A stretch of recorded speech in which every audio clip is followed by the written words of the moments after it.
So one of the hottest topics online recently has been a stand-up comedian named Akaash Singh and some comments that his wife has made about their life and their marriage. I'm sure many of you are familiar with the Flagrant podcast starring Andrew Schulz and the man himself Akash. And as far as digital media goes, comedy podcasts are not really my thing. I've heard some legendary tipping, right? Like, I remember I was hanging with Rogan once, he drops the car off, it's 100, picks it up, it's 100. Okay, that's aggressive. Yeah. He's responsible.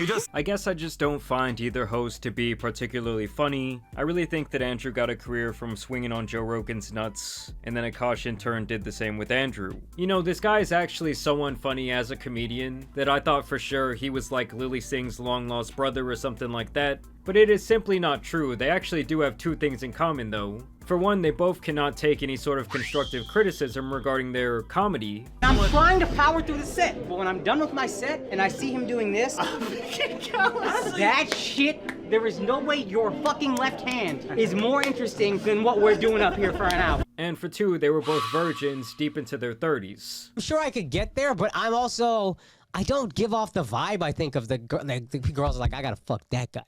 In fact, it's quite apparent that growing up, and even through his early adult life, that this man had zero confidence in himself, and never really got any attention from any girls. So, in high school it was because you said you didn't look good, and then after that it was I was hideous.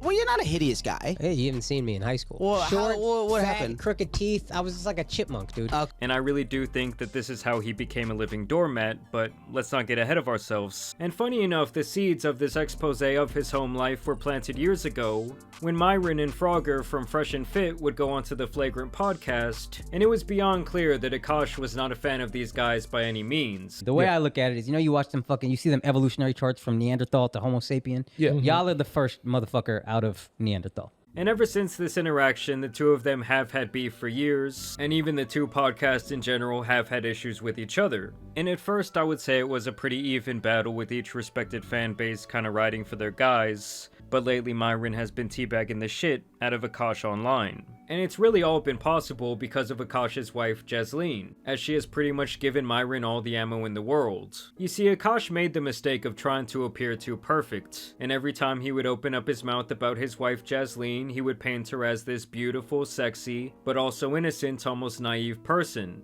And on more than one occasion, he noted this story where they lost their V-cards to each other when she was in her early 20s, and I believe he was in his late 30s. My wife also hadn't had any sexual partners, so that helped us connect a lot more. Let me ask you this, wow. do you believe her? If you've seen her, then it's hard to believe. Yeah. I remember I was just like, what? I mean, it's almost like the guy had a superiority complex over this V-card fun fact, when in reality, he was really just on some Steve Carell shit.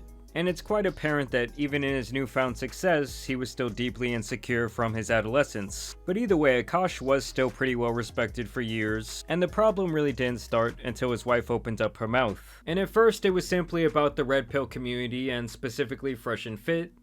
So my husband actually interviewed these red pill guys on their podcast one time, and I won't mention their names because who the fuck even cares. But it was so funny because he actually called them out on their shit and their like stupid fucking beliefs and how they say that they're helping men when actually what they say is like really detrimental and damaging, especially to young impressionable men. Because he went at them, the red pill guys, like fans, were attacking him afterwards, found pictures of us, and because I'm like objectively attractive, they were saying that we couldn't possibly have got together in a natural kind of way or like in the wild, like it must have been an arranged marriage. Now, the most ironic part about her call out is that she herself turned to making Fresh and Fit as content for women, where she embodies the idea that women should be constantly treated like spoiled brats who need their every whim catered to by their husbands. In fact, it seems like all she really knows how to do is sit at home and spend Akash's money. I mean, just listen to how she describes herself. For those of you who are new here, hi, my name is Jasleen. I'm a stay-at-home wife, but I don't cook or clean because I don't feel like it. And my husband is a full-time stand-up comedian, and he buys me lots of nice things. And trust me guys, after this, the clips only get much worse. It's almost like going from Weenie Hut Jr. straight to Hell's Inferno, as she totally comes off as an entitled gold digger when it comes to finances. How do you and your husband split finances? We don't. If you want to work, all for that. But like any man that doesn't want to have a joint bank account or isn't being transparent with his account, that's a fucking red flag. His money is our money and my money is my money. Yes, that's very easy to say when you have no income. That is actually my number one. they must be generous with their finances from day one. Oh, I love my wife. I love my wife. Let's go ride a bike with my wife. And it's just like the best fucking part is like living with your best friend. Also, it's like there's who buys you designer shit. My wife is objectively gorgeous. Me, no. So that's what you got to do. I got to work my ass off, and then every time she starts looking at me and she starts assessing my beauty, I just throw a bag at that bitch.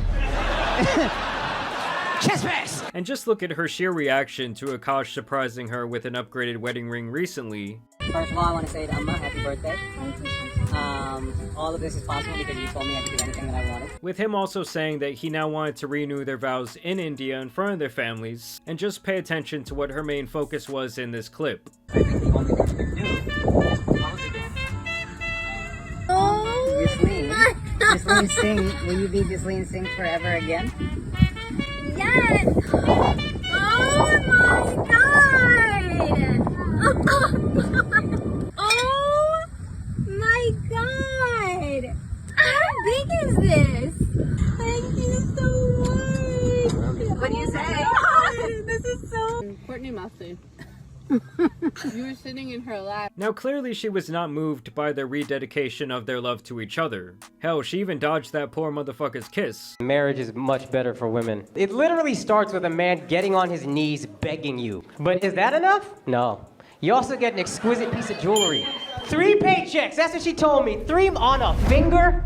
And I just know for a fact that she is the type of chick to require a blood diamond over a lab-grown, all because she needs to walk around feeling supreme to other people. You know, she wants to feel that slave labor on her finger. And Akash actually makes another fatal mistake here of encouraging her to have a TikTok and podcasting platform. Who was your first girlfriend? I had one in college. Subject. Now for him, this was really the beginning of the end, as she would start oversharing quickly. Sometimes I get so painfully nostalgic for college. The top like 4 songs when I came back for my sophomore year, Click, Pop That, Bands Make Her Dance, Birthday Cake, the 2 Chainz. I was popping my pussy and living my best life in these white boy frat houses, and I had a roster of guys that I would rotate through. So it's like,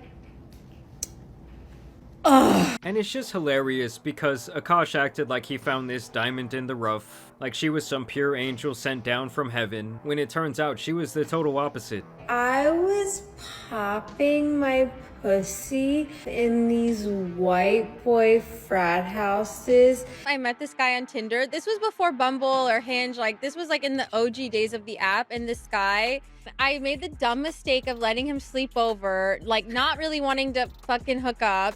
And I like woke up in the morning and like my asshole was a little sore. Oh my god. And I gotta say, for someone who is already years out of college, she sure does reminisce about it a lot. And it seems like most of her memories involve partying and other men. So do me a favor, to all my brown girls who are starting college, you actually don't have to date the first guy that gives you attention. And when I got to college, I was like, oh my god, it's like open season and like all these guys are like starting to give me attention and like everyone's being so social. Now where things would really explode for Neon's father though, is when his wife opens up her mouth about her best friend slash podcast host husband, Nav. And at first I thought she was actually talking about the pudgy rapper, but no, she is on this man's dick like no married woman I've ever seen. Would y'all ever have an together with your husband? Priya, I'm actively trying to have an orgy because this couple is so fucking good looking and you haven't seen Nav yet, but wait till you fucking see him. His body goes crazy. His face card always slays, never declines. And it's kind of weird because I'm talking about your husband. I just know that Nav's dick is like at least 10 inches. Now, for me, all of these statements would be grounds for immediate divorce. And no, I'm not even joking. Like, never have I sat with one of my friends and said, damn, bro, your girl got a fat ass. She got some nice tits. Like, that would just be so disrespectful that I would expect any one of my boys to slap the hell out of me for that. And obviously, vice versa. We're gonna have a compound. Yes.